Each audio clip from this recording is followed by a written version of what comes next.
Come right. Come right.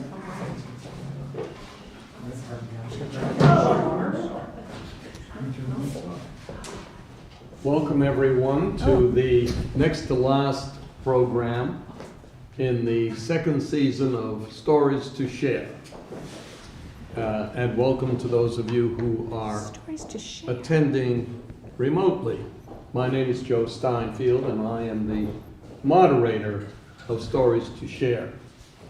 And today we're really very fortunate to have with us Deborah Shakespeare III. And when I think about it, this program has existed for almost 2 years. Her program, Project Shakespeare, has existed for 29 years. And today we will hear something about where she came from, how she got here, and what her project has done to transform not just the community, but kids from 5 to 18. And in talking with Deborah and doing a little preparation for today, I ran across a comment from her: "I'm always doing Shakespeare, it consumes my life." Well, it didn't start in Jaffrey. It started in Boston after our speaker made her way from her birthplace in Los Angeles up to the age of 9, and then to St. Louis, where the smart kids got free tickets to see the Cardinals play. She was a smart kid. And from there to Boston, which is where this project began. And from Boston to Nashua, and then early in this century from Nashua to Jaffrey. And as you know, Stories to Share always features people here in the Monadnock region. And not only those of us who have gone to performances, but tens, hundreds of children have benefited greatly from what this woman has brought to this region. So it is a great pleasure for me to introduce Deborah Shakespeare III.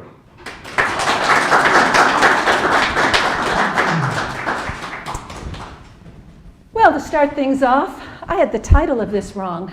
I've been saying it's Stories to Tell instead of Stories to Share. And it's interesting because you know when you start a book and you have the title of the book and you're reading through the book and you wait till you get the place in the book where that title makes sense to you? Yes? Yes? Okay. So that's what I thought about this. Stories, so I renamed your program. I'm so sorry. Stories to Tell. Because I was thinking, well, everyone has stories to tell. And then I was trying to think, what is important about that title, Stories to Tell? And what story do I have to tell, and why is it important? So, and I've been thinking about this for many months. I've overthought this probably, so bear with me, and it's all friends in this room, and thank you for that. What is it about stories? We all have them. And we live in such a divided world right now. I thought, what is the importance of stories? And to me, the importance of stories is that's where we find our common ground. And when we find common ground, then we can go forward. And we are sort of bridging that divide. So sort of hold on to that thought as I trace you through how I got to Project Shakespeare.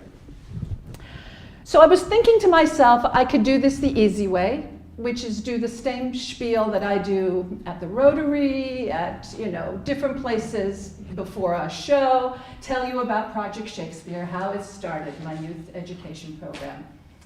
Or I could take this opportunity, sort of like a good book, to do a little self-reflection, to do a little digging into my past and figure out what was it, what were the choices, whether I chose them or someone else chose them for me, that got me to the place I am now.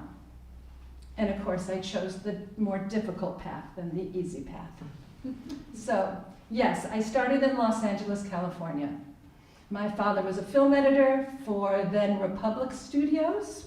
Anyone remember Republic Studios? Maybe. Became Universal Studios, and he did commercials, and he did some TV, Dragnet, and he did Orson Welles, I don't know, something with him, I've been told, I don't know. But what he did do is he put my sister, who's almost 7 years older than I am, into an acting class for children in the industry.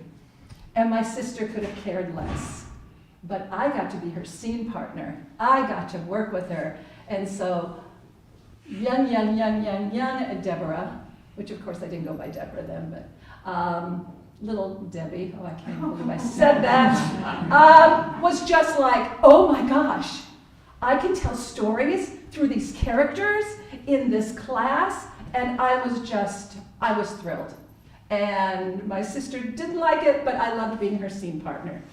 So I would say that's where the spark, if you will, of wanting to tell stories in my life began.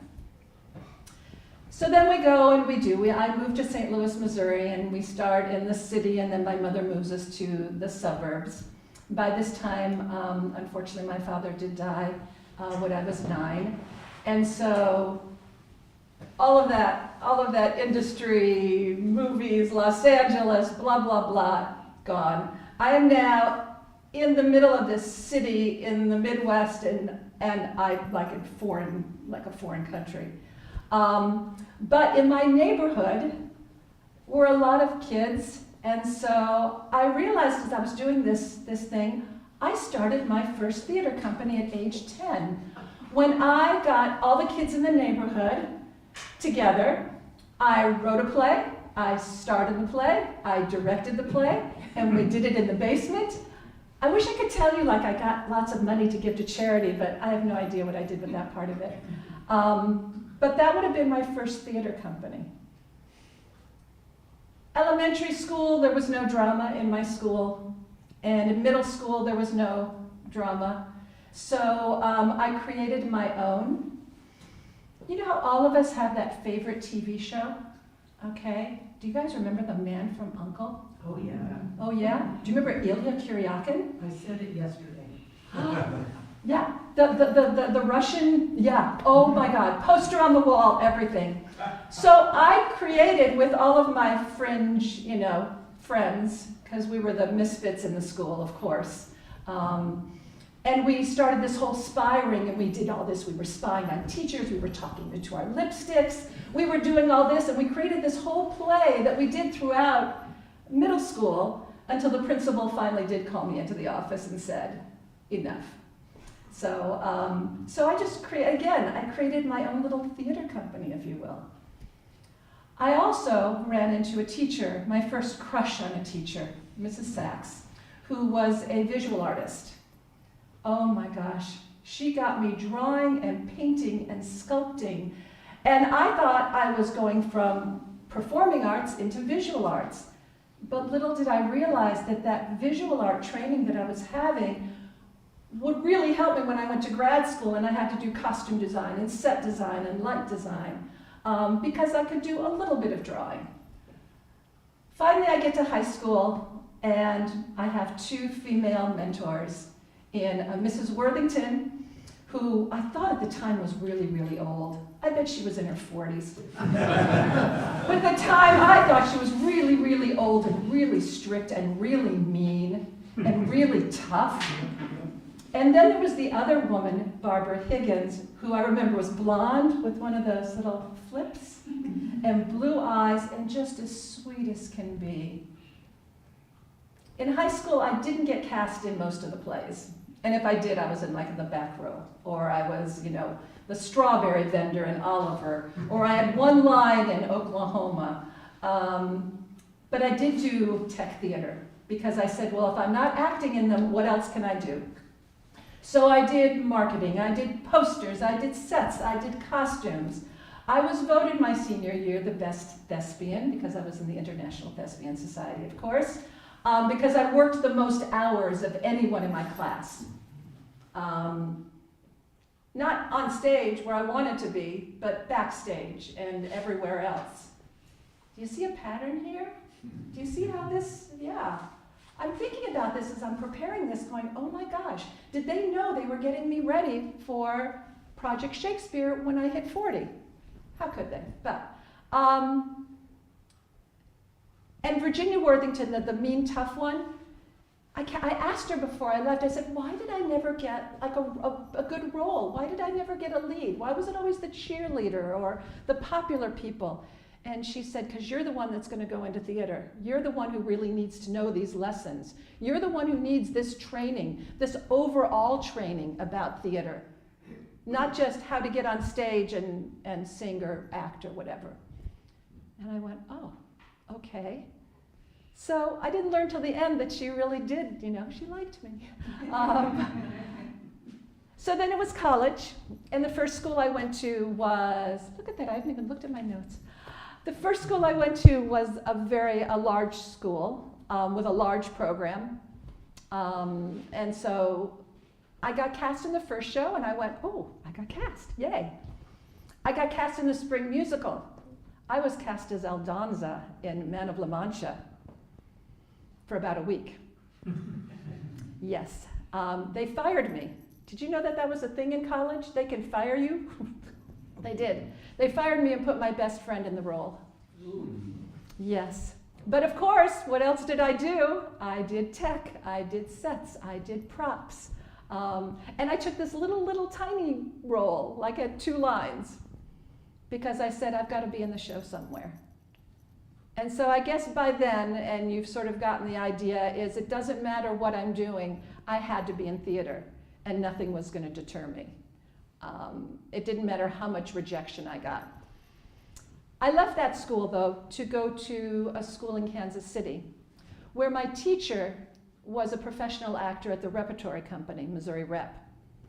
And finally, I met other students who I worked well with, and finally I got to do acting.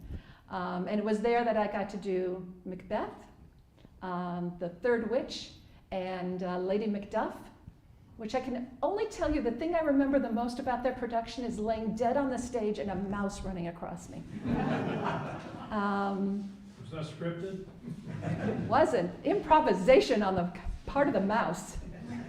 And there were 4 of us, and we joined this little ensemble. We happened to all be Jewish. That was just coincidence. So we were this Jewish ensemble, but really what it was is that we chose plays, and when it wasn't the department doing a play, we picked more plays, and we were always performing, always working, and it was great. One of the women that was part of that foursome has been running a theater called the Unicorn Theater in Kansas City now for 40 some odd years. So it's interesting, the 2 women in that group, we went on to do theater. Who knows where the guys went? So then it was time for acting school, and I applied to all of the acting schools, and I got rejected by them all. Okay, maybe this is why when my students get rejected, I can know how they're feeling, because that was me. I didn't get into any of them. But again, I was not going to be deterred. So I moved to San Francisco, where American Conservatory Theater was. I could enroll in their summer congress, they called it, a summer program, which basically was like 10 weeks or 8 weeks, I don't remember. And they trained you to then audition for their big, 2-year or 4-year program. So I did that summer, and I really didn't like it, but knew that I was supposed to like it, because it was a big la-di-da acting program. Why aren't you liking this? Why don't you like going out and studying pigeons and then getting up on stage and pretending you're a pigeon and then trying to figure out pretending a pigeon has some relevance to this character? It didn't work for me, but I really tried. And of course, did I get into the fall program? Of course not. No. So then that fall, I took their evening classes. You know how Harvard has the Harvard Extension? Mm-hmm. Yeah, ACT had evening classes. It was the same teachers, except the classes were smaller and most of the people in the classes didn't care as much as I did. So they were never prepared, and I was always prepared. I always had another monologue or another scene, so that's what I did. But also that summer, which was great, is that I auditioned for the Berkeley Shakespeare Festival, and I did get cast. I did Lady Anne in Richard III, and I did Margaret in Much Ado About Nothing. And even more importantly, I had a woman who mentored me and really taught me the fundamentals of acting in the Berkeley Shakespeare Festival, Julia Odegaard. She was wonderful. And so, even though I was in this fancy schmancy acting school where I was supposed to be learning all these things, it was really on stage, in this company, working with actors, that I started to learn my craft and felt really good about Shakespeare. I was 5 foot, I'm only 5'7" now, but I was 5'9". and I've always been a big girl. And when I'm on stage, I have a lot of energy, and so Shakespeare felt good. The dynamics of Shakespeare, they're huge, right? These are big, big characters with big, big things going on, right? Lady Anne, I mean, here's Richard III, who just killed my husband, now trying to woo me. That's big emotions, that's big things. So I think that's where Shakespeare certainly took hold. From the time that I was in high school all the way through college and then into my 20s, I always did summer stock. Back row of musicals, but Shakespeare. In Santa Barbara, I got to do a Helena in Midsummer Night's Dream. In Westerly, Rhode Island, was my first Hamlet. I was Gertrude. I sort of fell in love with my Hamlet. And so Shakespeare became sort of the place that I felt really, really comfortable, and the theater, the stories that I felt really good telling. And why not? Because who tells the story about being a human being better than Shakespeare? So San Francisco, I thought I was doing well. It was time to hit New York City, so I moved to New York City. You know what you do as an actor in New York City? You go to a lot of auditions, you knock on a lot of doors, you wait tables, you clean houses, you are a secretary, you're anything you can. 24/7 you're making money to pay for the really expensive apartment so you can go to those auditions. But after 2 years, and I auditioned for them a couple of times, I think, I did get cast in the National Shakespeare Company. Not their first choice. Someone quit at the last moment, and then they called me. See, there is a pattern, isn't there, Judy? There's this pattern, right? But never, in the midst of any of this rejection, did I ever think, I'm not going to do this. It never crossed my mind at all not to just continue going forward. So, National Shakespeare Company, for 9 months I did Shakespeare. I did 110 Kates in Taming of the Shrew. 110. I wish I could tell you I had really good Petruchios, but I didn't. My first one actually left the tour at Christmas because he fell in love with Grumio, and he went off with Grumio. And then the next Petruchio they got was about 2 feet shorter than I was, so he came up to like here on me. So he played it kind of like a little Napoleon or something. Anyway, it was bizarre. But I also got to play Ariel in Tempest, and then I also got to be in Richard II. And the actor who played Richard II, which of course most schools didn't want to see. You know these tours, they put it out to schools, and the schools get to choose what play they want to see. Richard II got like a handful of productions. But it was Mark Ralston who went on, and I don't know if you know who he is, but he got to do the Alien films. And he was blonde and really good looking, so he played like the leading guy, but then when he lost his hair, he got real evil looking. So I've seen him in films now once in a while, and he always plays the bad guy. So the National Shakespeare Company, I met someone. I'm getting there. I'm getting to Project Shakespeare. I really am. I met someone who lived in Boston, and I auditioned for the theater company he worked for, and I got cast, and so I moved to Boston. And I ran the public theater in Boston, which is no longer there, but I did that for almost 20 years. Give us a year. When is that happening? That is 80s? early 80s, yes, yes. So I'm 27 when I go out on the tour, so I'm 28 or so when I get to Boston. And again, thing happens to me in the sense of I got cast until there were things that needed to be done that no one else would do, and I would do them. So somehow I got transitioned from actor to marketing director to executive director, which executive director sounds pretty, la-di-da, except that I got less and less and less acting roles. I did get to do Beatrice in Much Ado, I got to do Portia, I got to do another Helena in Midsummer Night's Dream, but I didn't get to do acting because I would do everything else. Again, rejection. Only that was pretty personal rejection because it was my partner who was rejecting me. So, what do? You go to Chicago for 2 winters while you try to figure out what you're going to do. And Chicago in the winter is a really cold place. But it is a community that is very collaborative.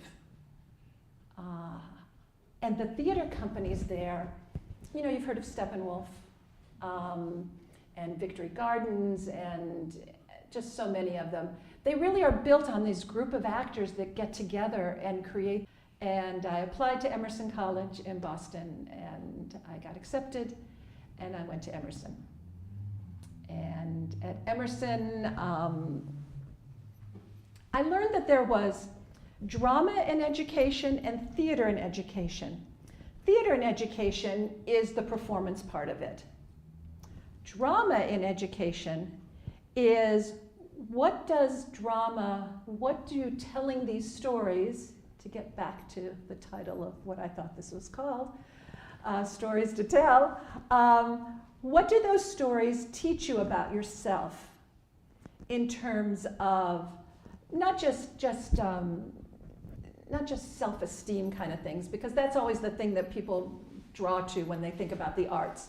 Oh, the kids have great self-esteem. Well, there's really more fundamental things that they learn. Problem solving, right? Here's Hamlet, he's in this situation. Problem solve how he does this, how he gets out of this situation. It's creative, it's imaginative, self-awareness, trusting, generosity. All of these things are the skills that you learn. And at Emerson, they brought over this Brit theater educator, and who was much in the line of, I don't know, you've probably never heard of Dorothy Heathcote, but she was a big deal in England. And she did things like worked with children, worked with young boys who were in the prison system for kids. I know it's not prison, what would be the name for it anyway. And she would work with them doing things like handing them a gun, right? An imaginary gun, which they would work with, and then they would get up and they would do this whole story. And when they would shoot each other dead, the kid would get up and she'd go, "Oh no, darling, no, you're really dead." And these kids had never thought about that the violence that they did was real. And she would teach them this. I'm not phrasing this very well. This wasn't in my planned notes. But it's the thing of using theater to teach children about who they are, about how they tell their stories, about their lives. And so that was the drama and education part, was learning these skills. And then there was the performance part. Well, I knew what the performance part was from being an actor, but I was really interested in this drama and education. And so for my thesis, I wanted to combine the two.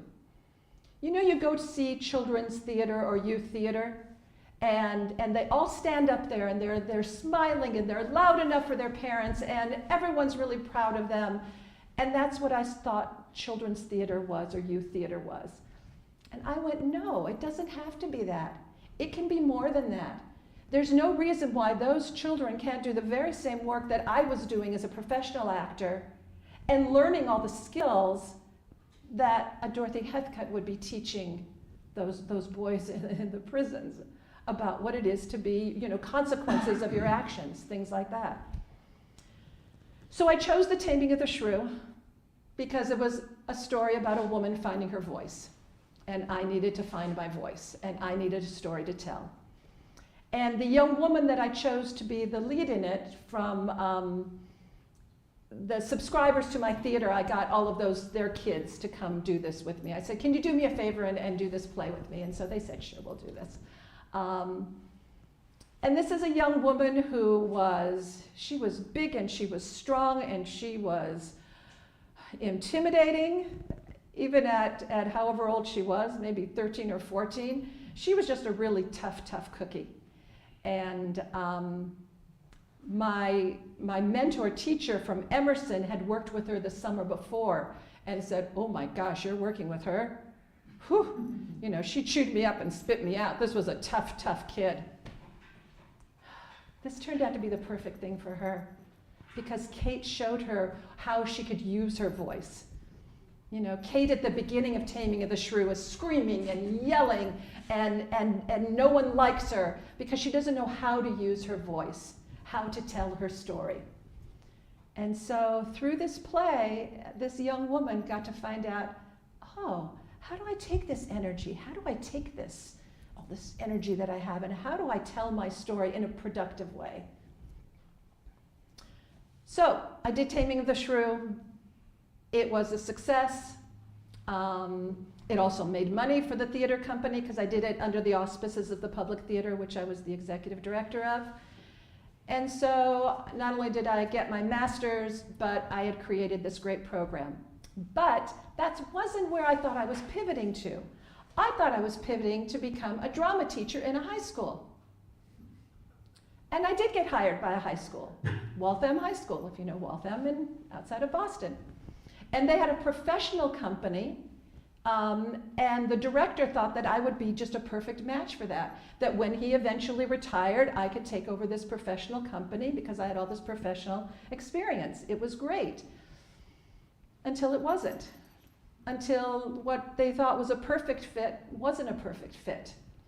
Until I did things like teach my 9th grade English class Henry V and showed them Kenneth Branagh, right, carrying a young Christian Bale across the fields of France. And the kids are weeping, and this teacher was in there observing me, and he said, how dare you do that to these children? That was traumatizing. Why are you doing Henry V with the 9th graders? That's way above what they can do. And I went, no, it's not. So basically, they don't fire you, they just don't rehire you. So I wasn't rehired. But, this is where you come in. Needless to say, it was a tough year for me. Plus, they had me teaching classes I wasn't even qualified to teach. And I was crying in my room a lot. So I could hear the teacher next door, and he was teaching The Tempest. And I was listening to him teach The Tempest, and I went, oh, wow, I never thought of that. Oh, that's really good. Oh, I love that. And I'm listening, and I'm listening, and I'm listening. Needless to say, he also probably heard me crying in my room. Yeah. So that's a little story, but I ended up marrying that teacher next door. So, and that's Stephen right there. So, yay. And so that was the good thing. That was the good thing about the Waltham High School experience. I also got to do a great Midsummer Night's Dream, and I also got to meet a lot of students there who became part of Project Shakespeare. How am I doing for time? Good. So I clearly didn't fit into the bureaucracy or the structure of high schools, of schools. They said I was too progressive, that I wanted to do things my own way. All the things that are perfect when you're starting your own company. So fast forward Project Shakespeare keeps doing well. And for the first, I even wrote this part down. How many years? How many years? Come on. Here we go. The first 7 years of Project Shakespeare, from 94 to 2000, I did it at the Public Theater in Boston. Then for 4 years, I did it at the Lyric Stage, which is still a professional company in Boston, if you go into Boston and see theater. I did it for 1 year in Nashua, because Stephen lived in Nashua, so we moved up there. Well, he moved up there and I followed. And I did it as part of their enrichment program. But it was 2006 that, and we got married in 2000. We moved out here to the Monadnock region. This is really where Project Shakespeare takes off. But I guess I spent a half an hour telling you what led up to it, because this is what I discovered when I was thinking about this. All the rejections you have in life, all the things you don't get that you think you want, and then the things that you do get that you didn't know that you wanted, are preparing you for something, are preparing you for what is next that you're going to do in your life.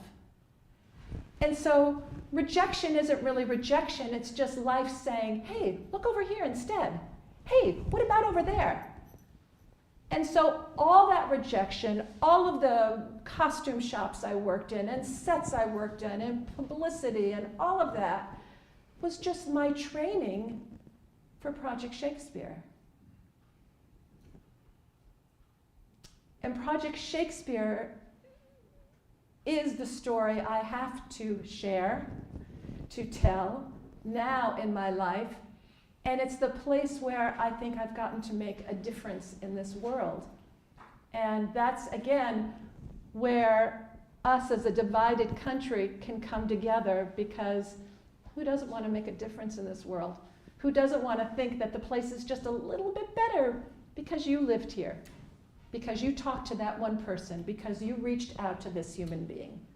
You want to think that. And so Project Shakespeare has given me that. And crazy enough, Boston, which is a huge market, and even Nashua, which is a bigger city, the program stayed a summer company. In the summer, I did Shakespeare. And then I substitute taught or whatever, or I did a lot of artist in residence kind of things in a bunch of different schools.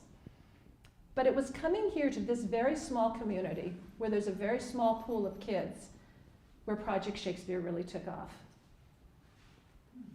Pre-pandemic, I was up to 12 to 14 projects a year. My husband will attest to this. It wasn't until the pandemic that I started to cook dinner. Really. It wasn't until the pandemic that I actually cooked a dinner for us. Otherwise, he did it all. He did the cleaning. I just didn't know. I didn't not do it on purpose. I just didn't know it existed because Project Shakespeare so consumed my life.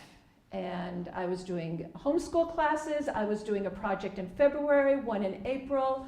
We expanded the summer to 3 shows. I did staged readings. We began Christmas Carol in 2009, which I do every single year now. I've done 14 or 15, what was the last one, 15? 15 of those. So really for me, the pandemic was a good thing in the sense that it told me to kind of slow down. Also, this kind of presentation made me be self-reflective and know how it is I got here and what is important about Project Shakespeare. And it's working with these students who are like me, who maybe have gotten rejected in a bunch of other places or not, who felt fringe, who felt they didn't connect with the kids at school or they weren't good at sports or whatever. They found a home in Project Shakespeare. And I'm still close with many of them who are now hitting 40. Boy, does that make you feel old when your students are now have kids of their own. In 2019 was my 25th anniversary, and a bunch of them came back, and we did King Lear in 3 days. 3 days, and we did King Lear at Aldworth Manor. So, and here I am. Oh, and England. So one of my students from Peterborough, Christopher Commander, happened to come from the UK. And he said, you know, the Royal Shakespeare Company has an outdoor theater and they're inviting companies to come perform there. Why doesn't Project Shakespeare apply? And this was in 2013, and I went, are you crazy? But we did, and we got chosen. And so in 2014, we did Hamlet. We went back in 2018 and did Romeo and Juliet. And then this year, in August, oh, this is a nice segue, isn't it, Ben? Oh, yeah. This year, we are going to, they've opened a new outdoor theater in the Suffolk area of England.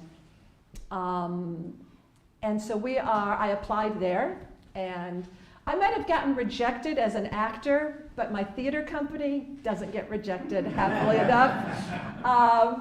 And so we're doing 2 performances of Hamlet at the Thorrington Theatre, and then we're going to the Royal Shakespeare Company and doing 1 performance at the Dell, which is right outside the Royal Shakespeare Company, and a stone's throw from where Shakespeare is buried.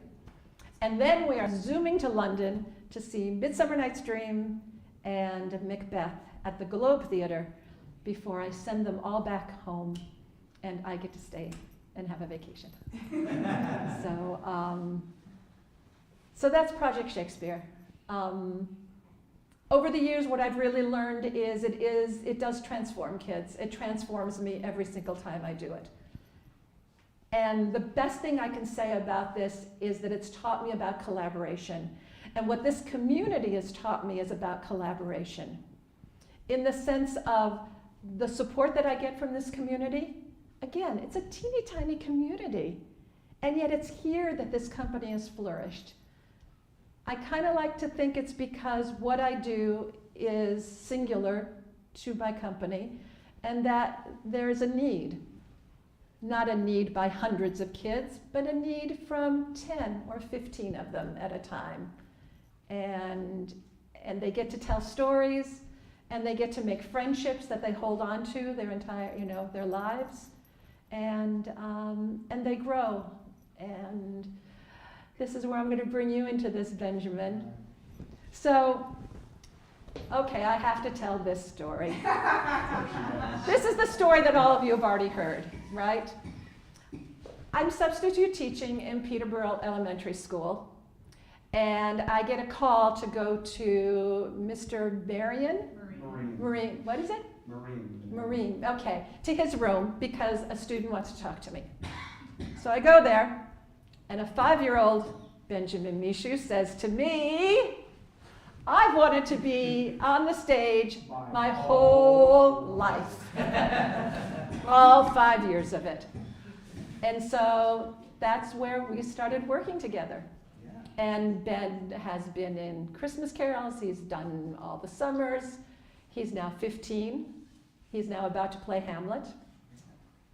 And this is where, instead of a great slideshow behind me where I could show you pictures, if you want to see pictures about Project Shakespeare Productions, go to projectshakespeare.org. They're all there. But if you want to see sort of what it's like inside the rehearsal hall, that's what this next 10 minutes is going to be. Is that okay? Sure. All right. Have I bored you guys? No. No? This was okay? Perfect. Oh, and I never looked at my notes. Crazy, huh? All right. So, the first thing when we're starting work on a show is you really have to talk about what the given circumstances are. So what are the given circumstances for Hamlet? What happens before Hamlet even appears on page 1? And what has happened, Benjamin? Come on up and share the stage with me. So what has happened? So Hamlet's father, King Hamlet, has just passed. And he's off at school in Germany with his friends, not Fortinbras. Come on. Rosencrantz, Guildenstern, and Horatio. They're all at school in Germany together. He learns of his father passing. Okay, whoa, I'm going to stop you right there. Oh, Okay. okay. What did King Hamlet do when he was still alive, before he died? What did King Hamlet do? He was fighting a war with Fortinbras. Okay, Fortinbras of what country? Poland, I believe. Norway. Norway, that's right. Okay. So, and did he beat Fortinbras? He did. Yeah. He did. And did he take some of his country? I think so. Yes, he took some of his lands. Okay. So, King Hamlet is dead. How did King Hamlet die?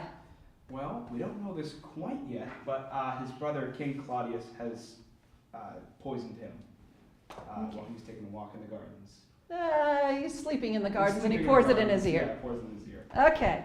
And actually, where to be or not to be, and that's the speech we're going to look at, is actually in Act 3, Scene 1. So we do know that. So, Yes. so King Hamlet as a ghost has come to you, and what has he said to you? He said, Besides, hi son, nice to see you. He said, this is what has happened to me. King Claudius has killed me. My brother. My brother has killed me, and I want you to go avenge my death and Okay. kill King Claudius. All right. So you hear about this, and so not only is your father dead, Claudius is now what? Married to my mother, Gertrude. And he is what? He's king now. He's king, I should be king. when you should be king. All right. So in the 2 months that he learns about this, he has now come back.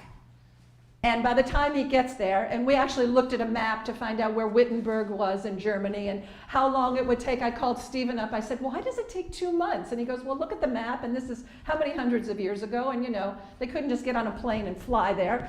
So by the time he gets back, it's the funeral and then the coronation then of King Hamlet and Gertrude and their wedding, all basically as you've walked in to the court. Yeah. All right? So, by the time you get to be or not to be, the players have come. Yeah. And what have you talked to the players about?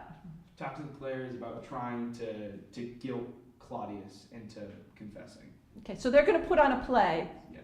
And try and, extract the truth out of Claudius. Okay. So he's a reason to kill him. Because have you been able to act on this thing that your dad has asked you to do yet? No. No. Okay. So the last thing that you say before to be or not to be is that you will catch the king by doing this play, right? And now you've got a plan, and now you are going to act. And yet the very next thing that you say is, first line. To be or not to be. Okay, which can mean what? Could mean to live, to die, or to act or not to act. Okay. All sorts of things. All right. So that in this speech, you are now thinking about consequences. Right. Okay. So let's work through this speech and really talk to them. Also, it's a soliloquy. So when, I'm sorry, back to you. Soliloquies is when a character is alone on stage talking to the audience and trying to figure out a problem. So this is problem solving for Hamlet, okay? Does he live? Does he die? Does he act? Does he not act? And what are the consequences of those things? So let's look at this. To be or not to be. That is the question. Okay, now stop. Yes. Now I want you know that line. Yep. I want you to look at these people and get them set up. Okay, so that they really know it. So they're really looking at them. Okay? Talk to them. Talk to them. Come on out. I don't care about the camera and stuff. No, don't worry about it. Talk to them because, again, if we talk about stories and we talk about the human condition, is this someplace where we all can come together in terms of to live or not to live? Yeah. Will all of us in this room die Yeah. at some point? Yeah. Okay? And all of us are now living? So we know about this existential threat, okay? Oh, and the existential threats on him are Claudius, who doesn't want him around, and Fortinbras, of course, had a son who wants those lands back. So he's got these existential forces working against him. But look at them now and figure out this problem. Do I live? Do I act? What do I do? And look right at them.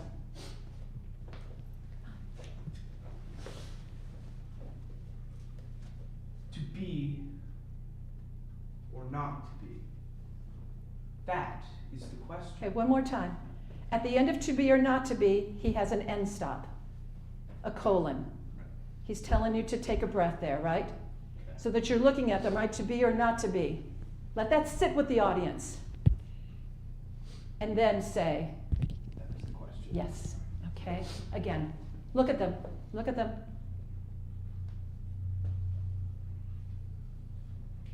To be or not to be? That is the question. Okay.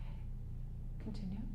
Whether 'tis nobler in the mind to suffer the slings and arrows, outrageous fortune, or to take arms against a sea of troubles, and by opposing, end them. Okay, what are your choices there? It's better to just let everything happen and suffer the consequences, or is it to just kill yourself, like to just stop? Okay. And what are the slings and arrows? What is the outrageous fortune? The fact that all this has happened, that Claudius is king, and on and on. Right, that your father is dead, that your mother's remarried. All of this has happened, right, within 2 months, and no one consulted you, no one talked to you. Okay, they've done all of this without you. All right? Love your mother? Absolutely. Yes. Did you love your father? Yeah. Yeah. Do you love Claudius? No. Okay, but he's king. He's king. Okay. So, let's continue. Where were we? But to take arms against, okay, so, or by opposing end them. Okay, so do I suffer or do I act? Right? That's what you've just asked them. That's what you're asking them. Do I suffer? Do you suffer or do you act upon something? What do you do? Continue. To die, to sleep. Okay, now what's he doing there? He's trying to reason with himself the possibility of dying. Like, what is dying exactly? Is it a release from life, or is it just like going to sleep and just never waking up? Okay, so let's explore this with him. So to die, to sleep. To die, to sleep, no more. And by asleep. No, I'm sorry. Nope, you're in the right place. I'm in the wrong place. Yep, go ahead. Sorry. And by asleep, to say we end the heartache and the 1,000 natural shocks that flesh is heir to. 'Tis a consummation devoutly to be wished. Okay. So you die and all your problems go away. Yeah. That doesn't sound bad, does it? No. Okay. Let's explore this further. To die, to sleep, perchance to dream. Aye, there's the rub. For in that sleep of death, what dreams may come when we have shuffled off this mortal coil must give us pause. Okay, because you don't know what's going to happen. It's got to make you stop and go, okay, maybe this isn't so good. Yeah. Is this good? All right, continue. There's the respect. There's the respect that makes calamity of so long life. For who would Okay, bear? so before we get here, we have a list here. And when Shakespeare has a list, he's telling you to build it, to build it, to build it. And you've got 7 things here that you're building. Okay? Go ahead. So start, don't give yourself someplace to go. For who would bear the whips and scorns of time, the oppressor's wrong, It's 2. the proud man's contumely, Yes. the pangs of disprized love, Yes. the law's delay, Yes. the insolence of office, Mhm. and the spurs that the patient merit of unworthy takes, when he himself his quietus make with a bare bodkin. Okay, so now you've listed all of them, right? Who would bear the whips and scorns of time, oppressor's wrong, proud man's, you've listed them, and it takes you to what? What's a bare bodkin? Oof, An unsheathed dagger. an unsheathed dagger, okay? I want to drop it. In Project Shakespeare, we say you can never have too many daggers. Okay, daggers are important. Okay, do that again, and now really build those. And use those words, the whips and scorns. Use especially the adjective, but use the verbs. Okay, use those, color those words. All right? For who would bear? For who would bear the whips and scorns of time, the oppressor's wrong, the proud man's contumely, the pangs of disprized love, the law's delay, the insolence of office, and the spurns that patient merit of the unworthy takes, when Keep he going. himself might his quietus make with a bare bodkin. Right? Quietus is release from life, okay? Now, do that one more time. Now, really build it, okay? Really build it. Think that they're just piling up, like something's piling up on you, okay? Again there. For who would bear? For who would bear the whips and scorns of time, Go. the oppressor's wrong, the proud man's contumely, the pangs of disprized love, the law's delay, the insolence of office, and the spurns that patient merit of the unworthy takes, when he himself might his quietus make with a bare bodkin. And then with a, right, looking at that, a bare bodkin. Because here it is. Here's the thing that can either to be or not to be you, right? There it is. All right. Keep going. Who would fardels bear, to grunt and sweat under a weary life, but that the dread of something... Okay, don't go over the but, because that's your but. Right. However, right, go back to who would fardels bear. Fardels is burdens. Who would fardels bear, to grunt and sweat under a weary life, but that the dread of something after death, the undiscovered country from whose bourne no traveler returns, puzzles the will, and makes us rather bear those ills we have than to fly others that we know not of. Yeah, when we work on that, you want to make that all one thought, because what are you saying there? Why would we go when we don't know what's happening? Yeah, We would- the fear, right? Yeah. The fear that we have of death, the fear of what's coming next, is so big, is so huge, that it paralyzes us. For Hamlet, you haven't been able to act. Part of this is the fear of the consequences that are coming up, okay? So again, you're working with your audience to figure that out. Okay, let's not leave them hanging. Let's give them the conclusion here. Thus conscious, does make cowards of us all. and isn't that the conclusion? That is the Yeah, that we all don't commit suicide to get rid of our problems because we don't know what's coming up next. And a whole bunch of other things probably too, but okay. And thus, the native hue of resolution is sicklied o'er with a pale cast of thought, and enterprises of great pith and moment, with this regard their currents turn awry, and lose the name of action. okay.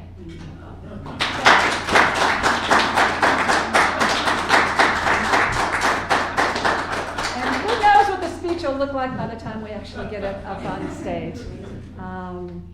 I did want to do something with all of you, but I was told that audience participation was maybe not something that was part of this.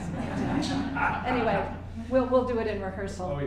We will. So anyway, thank you, Benjamin. Very much. Thank you. Did I do okay? Not bad. Not bad. Well, I'm not being rejected.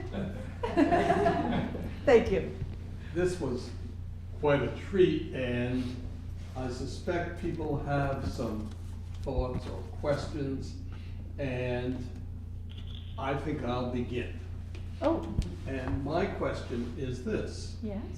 looking back over these 29 years, do you have any regrets? No. You asked me that on the phone, too. But you gave me a different answer. No, I didn't. I just You- thought about it a lot longer. And then I went, think you no. told me, yes, I regret that I didn't start doing it earlier. Oh. Well, but you know what? And why that's not a very good answer and why that really isn't true? Because if I hadn't gone through all of that stuff that I bored you with for the first half hour of this meeting, I wouldn't have gotten to where I am now to do what it is I do. So I wouldn't have learned those lessons. So if I'd gone into theater education at 20, what experience would have informed my work? Well, maybe so, but if only all of us could say of whatever it is that we're doing, I wish I'd done it even longer, that wouldn't be a bad way to feel. Well, Questions? Yes. longer like I want to keep going.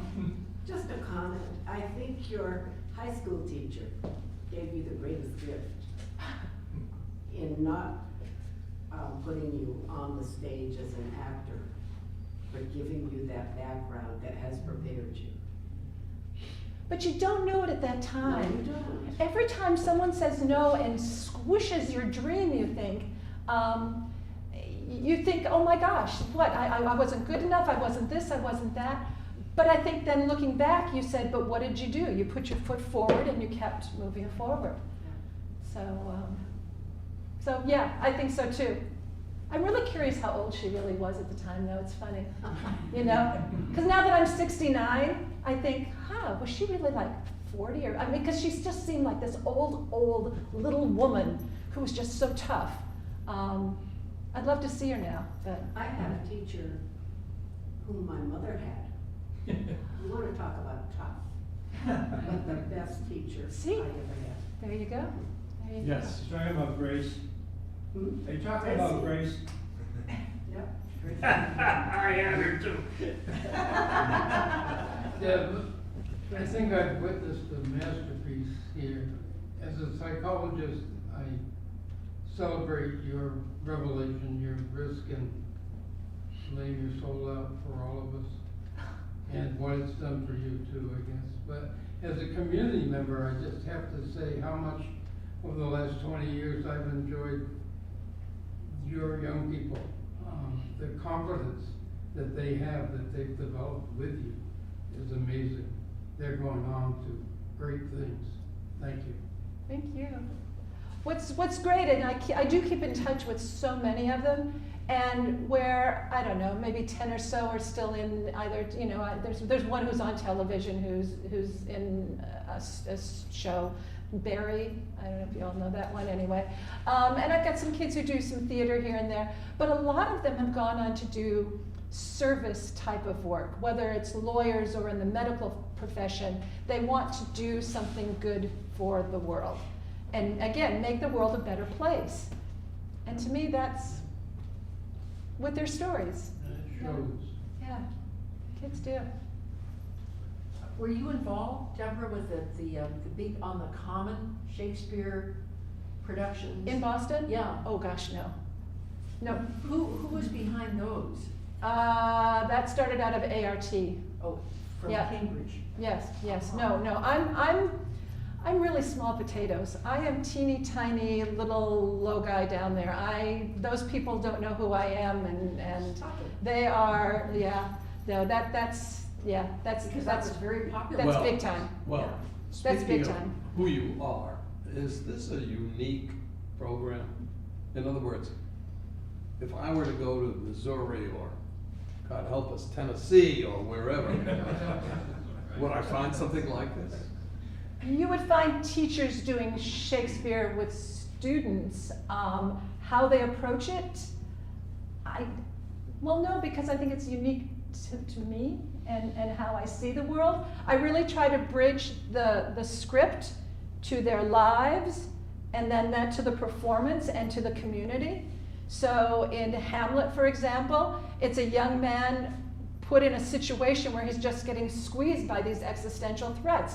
How is it felt? And all of us in this room knows what it's like to be in a position where you don't know where to turn, you don't know how to act, because the pressures on you are so immense. So I try to find that, Taming of the Shrew, I've talked about a young woman finding her voice. Midsummer Night's Dream is a climate change play, it's an environmental play, right? They turn Oberon and Titania, they're arguing, turns the seasons upside down. So these plays, and as I keep working on them over the years, 29 years, the story changes each time because our world changes. Certainly in terms of now being a divided world, changes how we approach things. So I would like to think that there are other programs that are out there. If there are, I just don't know about them. The monk. Yes, remember? over here. May I speak to that? Just a Oh minute. yeah, there's a PS parent. As a PS parent for 10 years now, Yeah. and now a friend and board member, one of the things, I've only ever known Deborah's craft and the excellence that she creates with her students. But to hear families come in with their students the first time that they've tried Project Shakespeare, I can't tell you how many parents have come up to me afterward and said, oh, like this is real theater. They thought that they were going to see their kids stand up and, you know, regurgitate the lines and wear the costume. Proud as punch. Hi, Mom! And, Yeah. you know, and the dad had sort of resigned himself and he was like, oh no, they actually know what they're doing. Like the absolute relief of other people who have seen other versions of youth theater and the quality that Deborah brings is substantial. The difference. Because I learned you can work with little ones. I mean, I've done Shakespeare with 4-year-olds. You can do it with kids who don't even know how to read yet. You don't need to. You know, they just repeat the lines, when shall we three meet again in thunder, lightning, or in rain? I mean, you can get them started on Macbeth and you can teach them that scene in 5 minutes. Their little brains are sponges. They just absorb it. And you can have them, and they play actions. That's the biggest thing too. And I did, I almost crossed that line in terms of where I take these students emotionally. And I really try to think in terms of actions. What are they doing? Because when you get to do emotions, it can get in a really dicey place. Psychologist here. I did a play at Conval, which was the Downing of Pan Am 103. And the students were reliving, if you will, what happened when those students went back to that place and what is it like to be a mother of a child who died. And anyway, it was heavy, heavy stuff. I tend to pick nice, light little plays like that. But it was one where I realized I could go too far, and emotionally, you just don't want to take kids there. You want them to play the action, and then the emotion is the sweat of the action, if you will. Taking them down these dark places in terms of character and stuff, maybe some other teacher will do that with them, I don't know. But so I really talk to them about playing actions. But a 4-year-old can play an action as well as a 15-year-old, as well as, you know. It's more the Brit way.